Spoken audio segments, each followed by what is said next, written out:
welcome to another episode of Know Your Pharmacist live stream. This is Dr. Joaquin Acosta, your host for tonight and the proud CEO of Pharmtrue. Our mission to empower wellness through community-driven healthcare. And tonight, we're diving deep into the heart of health and wellness, just like how you know.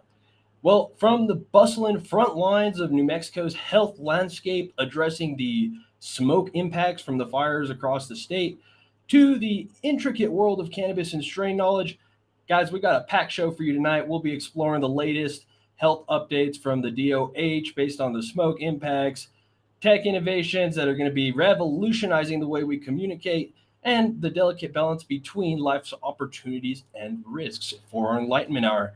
For our community segment, Las Cruces community members, we have a special tribute segment tonight to Days Burgers, a local legend, touching many of our hearts. Going to be closing their doors September 1st.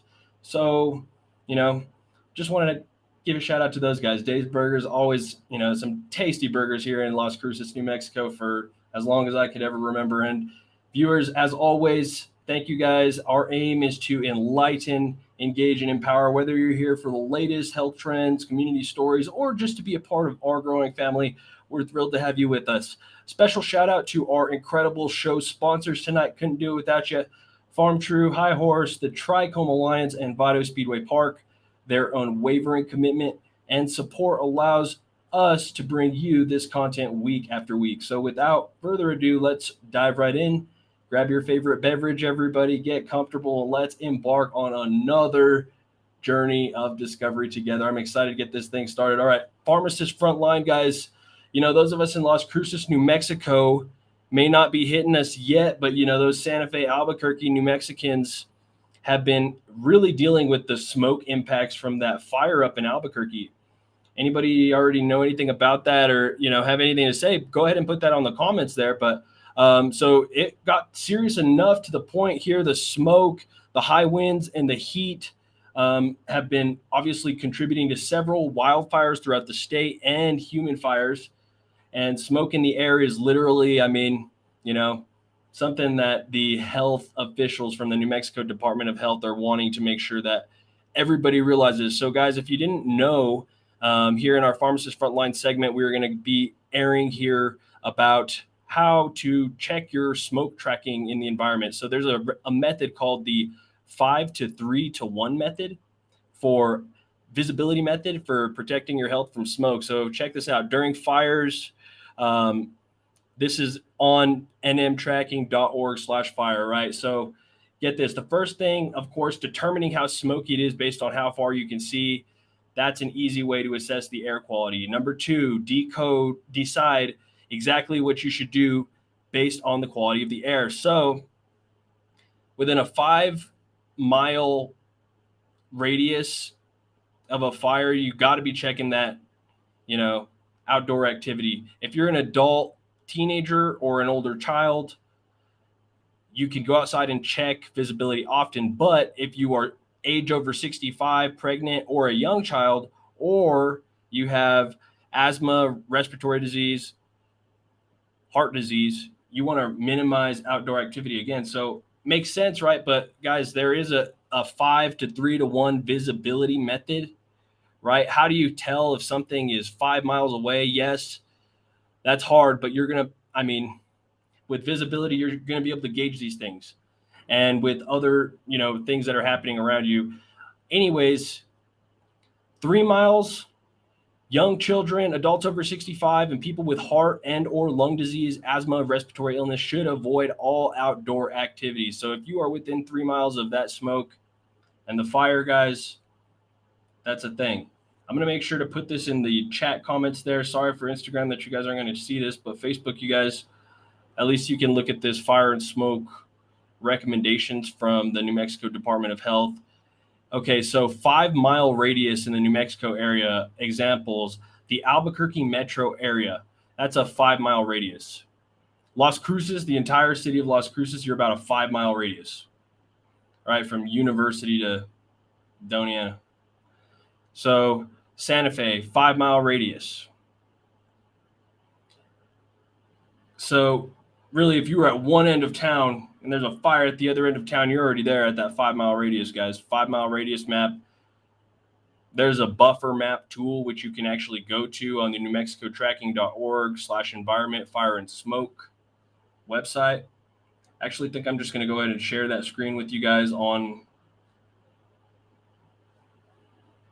here. So check this out. 5 to 3 to 1 method. So again, start from the top for any of you guys here, using the 5 to 3 to 1 visibility method to protect your health from smoke.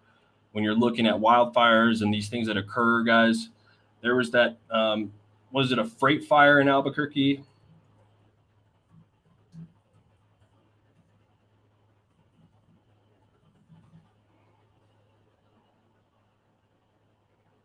Yeah, it was a recycling plant.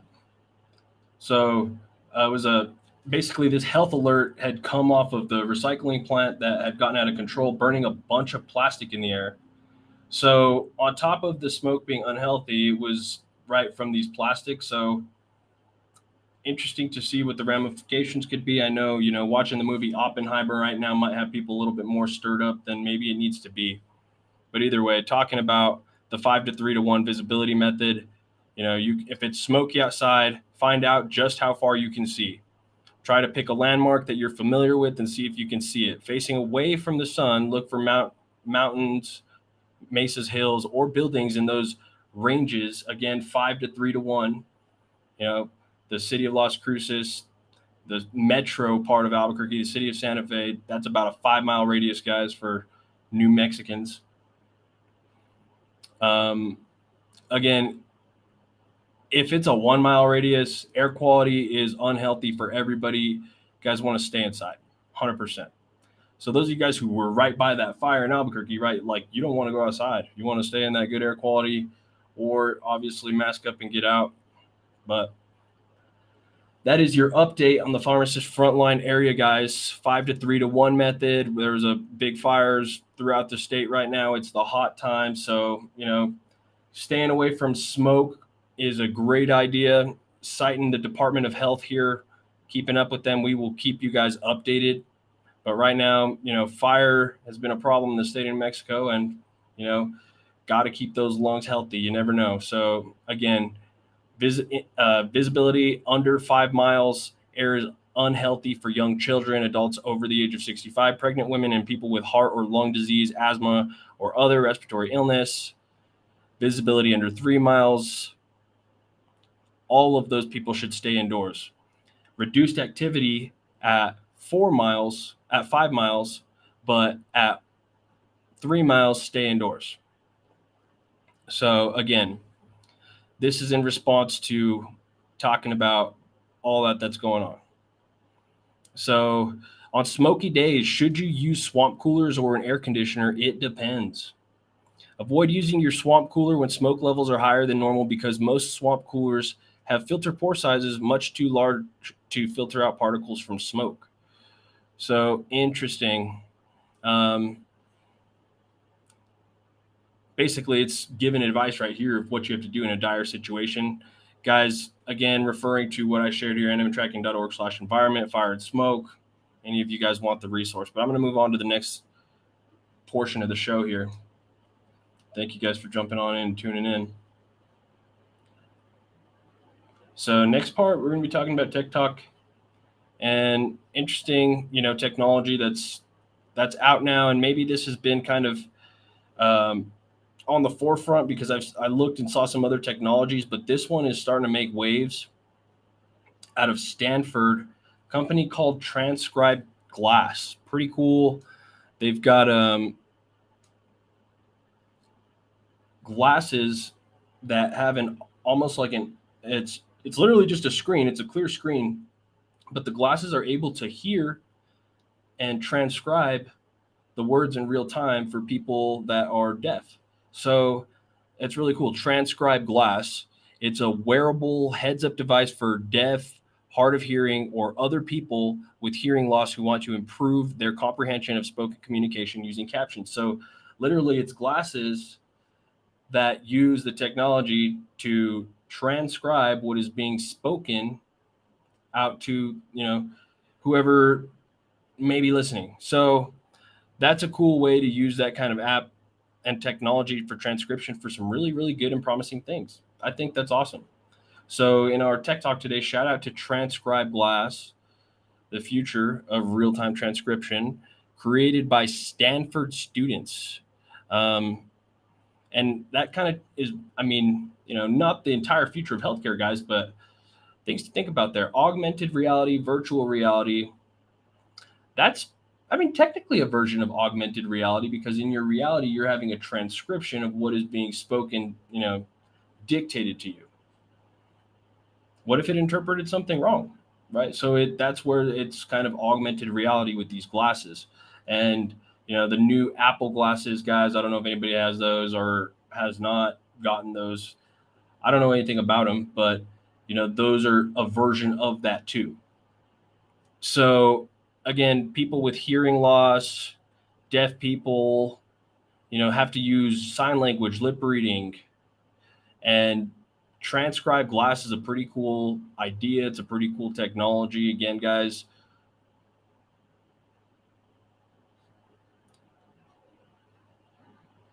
it's a service for different people, may not be a service for everybody, but the future of healthcare technology for surely continues to stay promising. And TranscribeGlass, being able to offer that transcription of communication between somebody who's deaf or hearing impaired to, somebody who's not, by literally transcribing it within glasses. Like you see the words just dialing in right here in your glasses, subtitles. So very, very cool. Big time shout out. TranscribeGlass on our Tech Talk. Anyways, guys, cool deal. Thank you for everybody coming on the show. I'm going to jump on to the Enlightenment Hour. We're going to spend a little bit of time on this one today, talking about balancing opportunities and risks, guys. Just want to give a good little enlightenment portion here, guys, for those of you who are still on to, think about what exactly, in life, as everybody's looking for, their sole purpose and whatever it may be, which truly, I mean, is a determinant of health at some degree, because happiness and satisfaction in these things end up becoming, quality of life measures that may not be always kind of initially, spoken about. So check this out, guys. Want to go through this.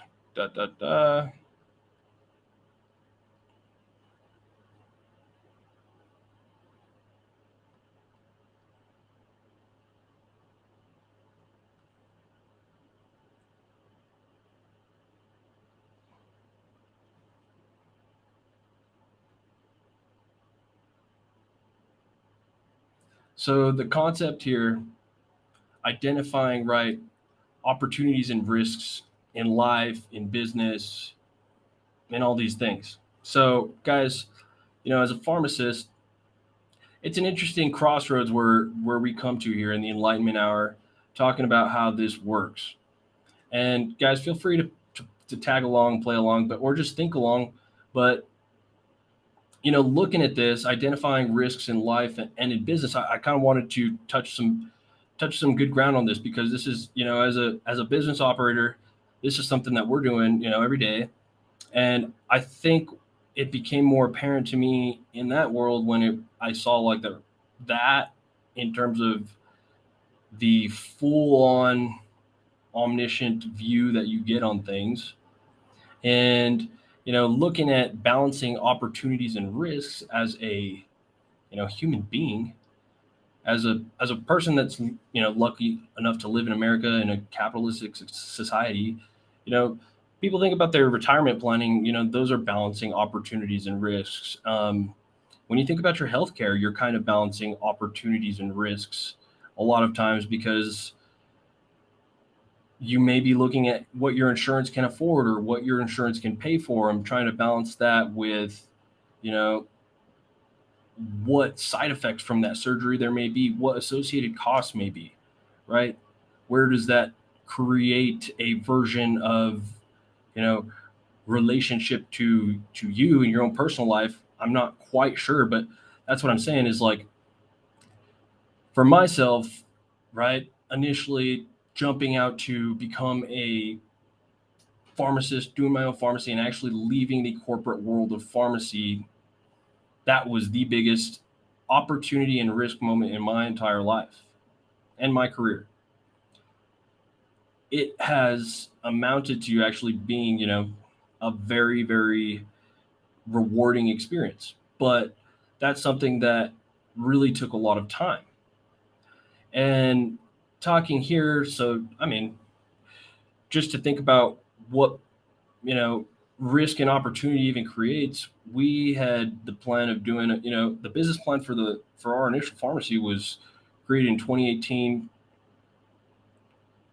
And I did not quit my corporate job to actually go full time as a pharmacist in my own pharmacy until 2021, August.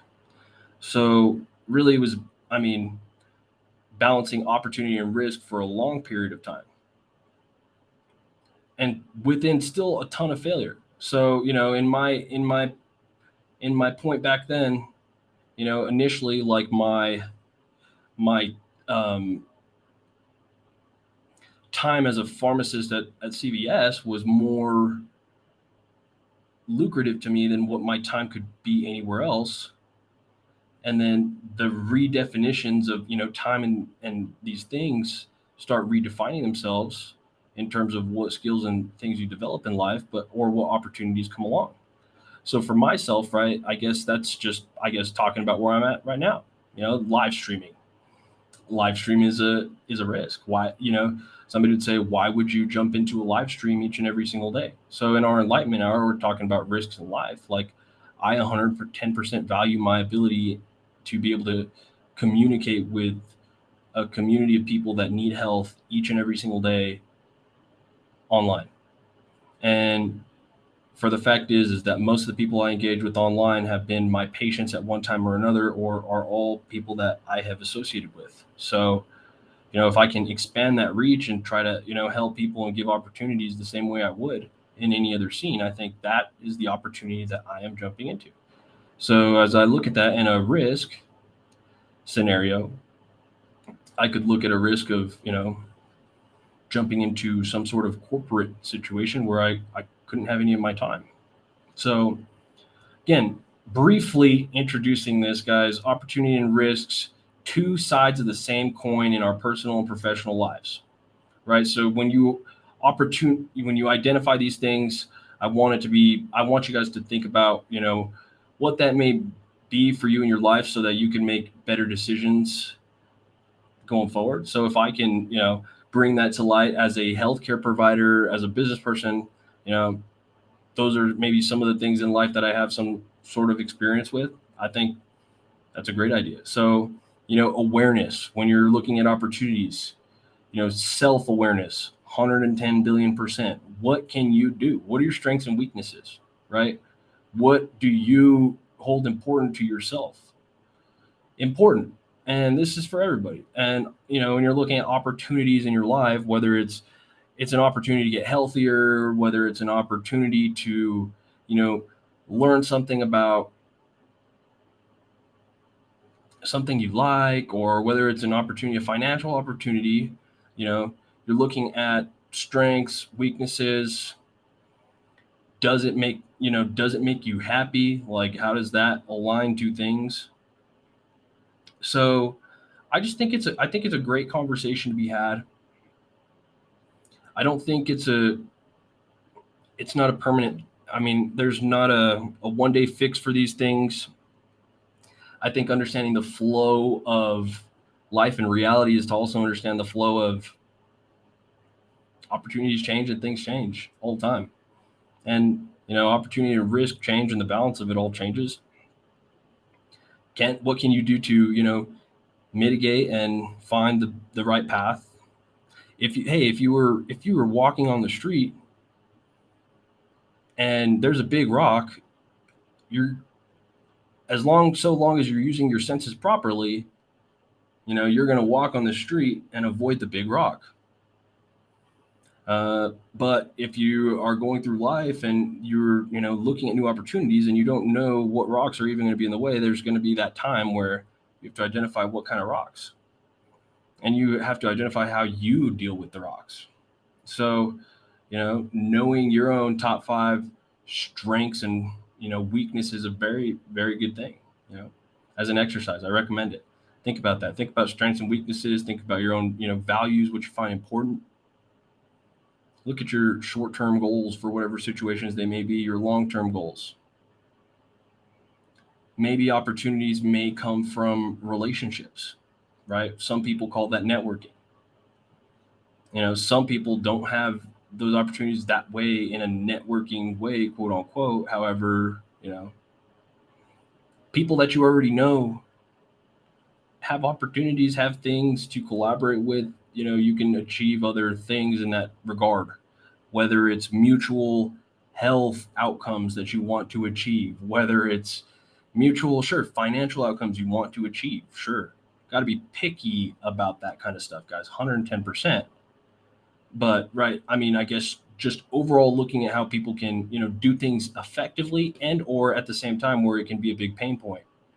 So, right, where an opportunity or relationship can either be an opportunity or an energy drainer is something I want to be able to talk about right now, right? So, positive people in your network, positive people in your life, who, like, think of three things that you could do with 3 people in your life. Enlightenment hour. Just talking about things, not suggesting anything, just enlightening. So again, guys,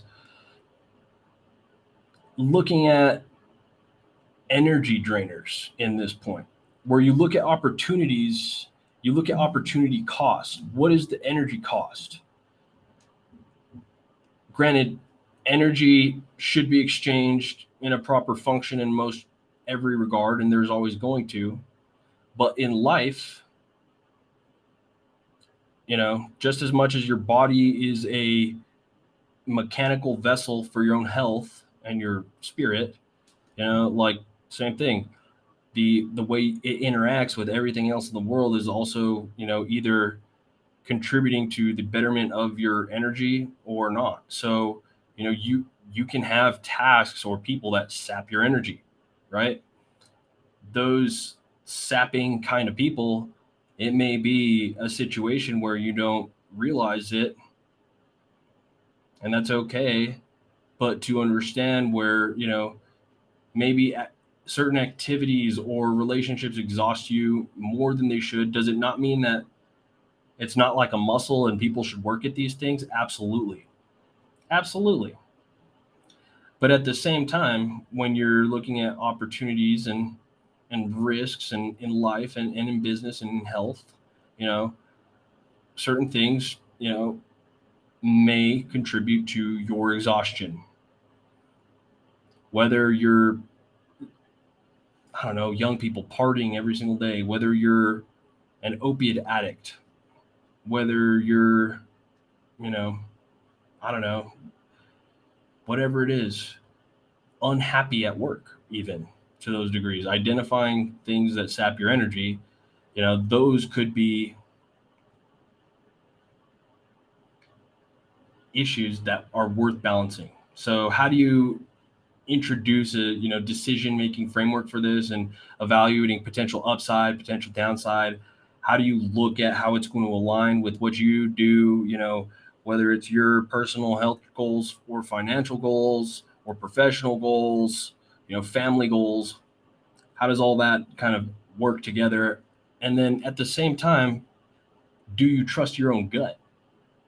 Are you able to really look at that part and trust your gut on decisions? Because sometimes you learn from experience, and sometimes, it's just not a good idea. Think about the submarine, guys. The submarine that imploded. So those guys were looking at an opportunity. They were looking at risk. And, obviously the CEO of that company was not balancing that, right? But even the people that were jumping into that led to that tragic event, they were, opportunity and risk was not balanced. So you can you can break that down to whatever level you think. If you think about it in your own personal life, if you think about it from somebody else's life, if you can learn from, me, I can say like, yes, exactly. There's situations where I've been in the workplace, with people in relationships that once removed, it's, much better. And a lot of people don't necessarily identify those things and, know where the rubber meets the road. So I think those are things that are worth looking at in our enlightenment hour, guys, and kind of just going through that. So, thinking about things that work for you, who are 3 positive people that that offer any opportunity in life, whether it's to be, healthier, happier, anything like that. What are your top strengths, weaknesses, goals, values? Do you even know? Are you self-aware? Or do you just talk? Some people get caught up with that. We all do. But can you actually know who you are and what you are? So fair. And then it's really, these are things that are assumed that that quality of life is okay in some of these things, to where people are making these decisions. But even at the micro level, when you're at the very bottom and there's only nowhere to go but up, you got to know what's going on. And if you are fortunate enough to be able to look at yourself and take that data on your own self, you can find ways to really dial that in, and creating that upside downside framework and making better decisions consistently in your life. And better decisions consistently in your life on whatever personal goals and circumstances or business even that you're going to have is going to have better outcomes overall, better health outcomes, better financial outcomes. So in our enlightenment hour, that's the plan, guys. You get it. These are things you hear from everywhere, but it's worth talking about, because as we look at things like personality and how, personality affects your health outcomes, as we, have talked about how socioeconomic status obviously is a social determinant of health, affect your health outcomes, right? Healthcare access and even regulation and these things, right? So all of those are all working and intangibles to a lot of degrees. What you can't control is a lot of decisions you make. And if you have a goal, if you have an opportunity that, if you talk to your doctor about a goal, hey, I want to get my cholesterol down. What are the opportunities and risks trying to get my cholesterol down? Well, I'm probably going to have to, maybe exercise more and, stop eating as much of the foods that I like to eat and be consistent. So, but the opportunities may be, adding another 10 years onto my life, right?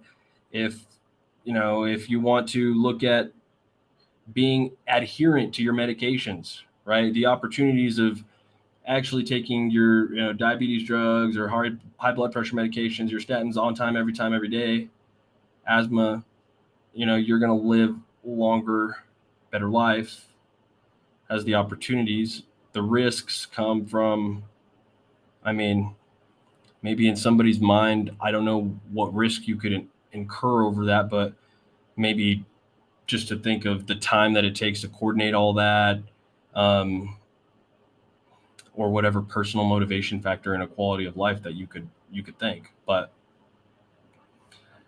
it relates to health, it relates to business, opportunities and risks, guys. Hope you think about those in your life and apply it in all the best ways. That's your alignment hour. Anyways, next segment, moving on to Herbal Wellness Corner, brought to you guys by High Horse Cannabis. We are talking, check this out, strains in cannabis. The funny thing is that I'm going in here to debunk a myth hardcore, because some people are really going to put me up to die on this one. But guys, the studies even show indica, sativa, and hybrid basically don't exist anymore. There is literally no consistency among cannabis strains. Maybe in some areas, but other than that, guys, I hate to break it to you, but we're going to go over this study. So check this thing out. And so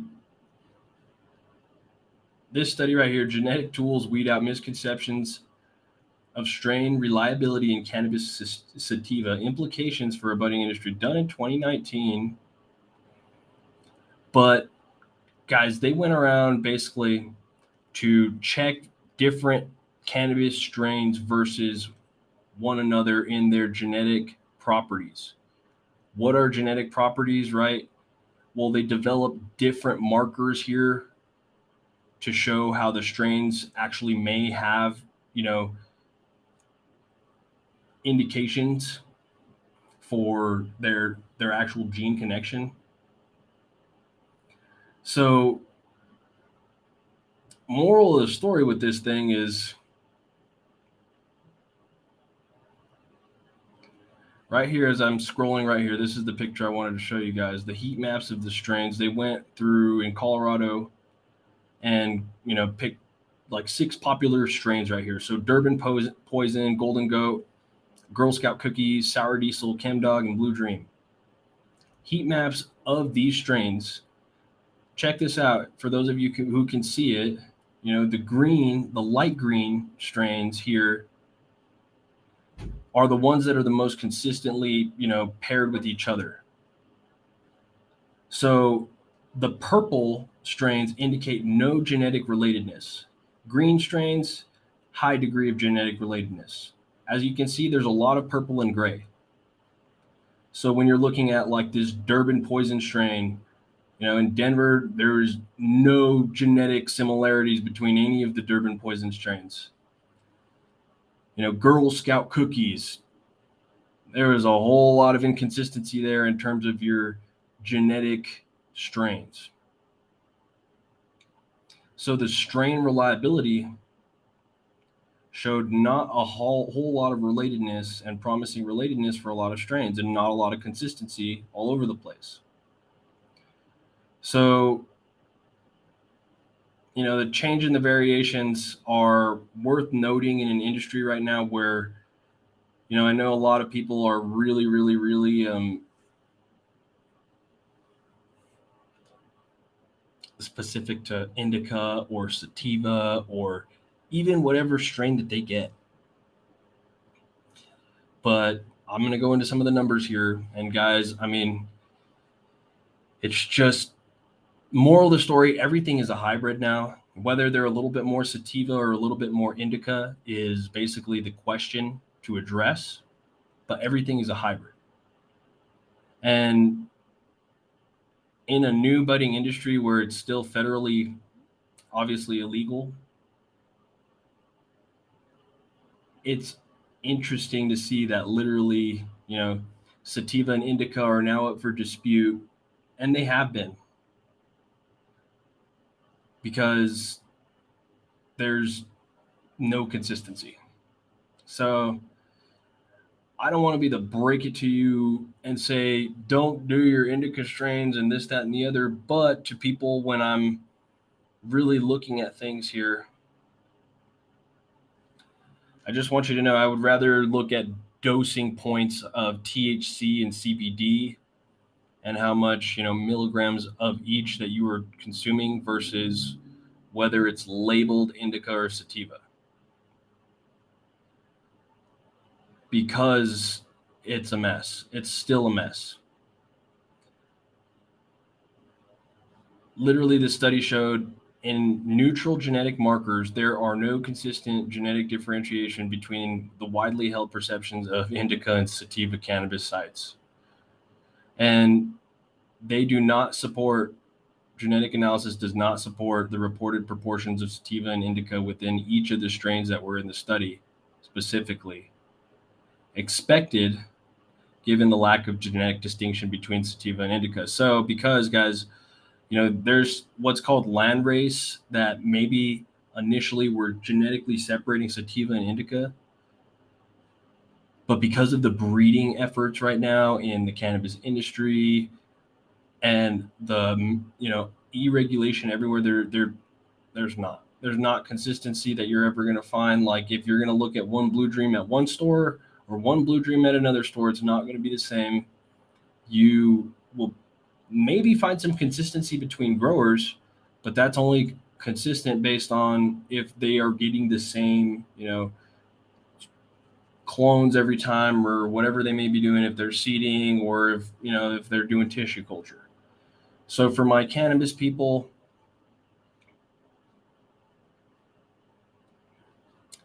that's all I want to inform. I don't want you guys to get too much into the hype of indica versus sativa because the data doesn't even support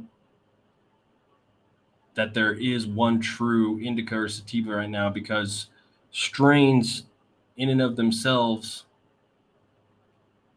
can have much different characteristics given on where the strain came from and what other possible genetic, even variability there even is. And that's my soapbox on that, guys. Hope everybody's okay with that. Sorry if that's, breaking anybody's heart, but THC percent, CBD percent in the cannabis industry is going to be a much more important marker than whether it's indica or sativa. And actually knowing your dose and how it actually works and how your body responds is a much more effective strategy in every way. Capiche? All right, thank you. That was our Herbal Wellness Corner, brought to you by High Horse Cannabis. Telling you right now, we'll get always more deeper into that, but that's a take-home point. Want to stay simple on that.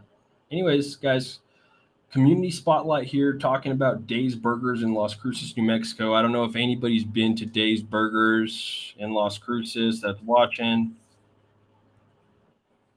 They had that location downtown Las Cruces, and then they had used to have the one off of like Taylor Road or something up in Doniana. So, I know many people were very, very fond of Days Hamburgers. They did, very good, and they're going to be closing September 1st in their downtown location. So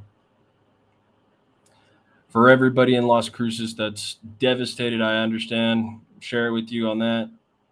And, hopefully everything is good with, the owners and everything like that. Just want to shout out that those burgers are delicious. So everybody go down to Days Burgers on downtown before September 1st. Go grab you one. Support that local legend. Cool. Last part in the segment here, guys. Men's Health Minute. Boom, boom, boom. Check this out. Men's Health Minute. Knowledge gap about testosterone deficiency in men. So, think about this. So, new research from a company called Newman identified a major knowledge gap related to nearly half, or 44% of men are unclear about what testosterone deficiency is, and with low awareness of the symptoms, low awareness of many of the condition's key symptoms. So again, what are the key symptoms, the least known testosterone deficiency symptoms according to a Newman survey of adult men?